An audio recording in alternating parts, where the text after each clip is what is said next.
بسم الله الرحمن الرحيم والفجر وليال عشر والشفع والوتر والليل إذا يسري هل في ذلك قسم لذي حجر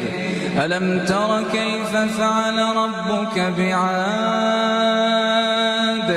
إرم ذات العماد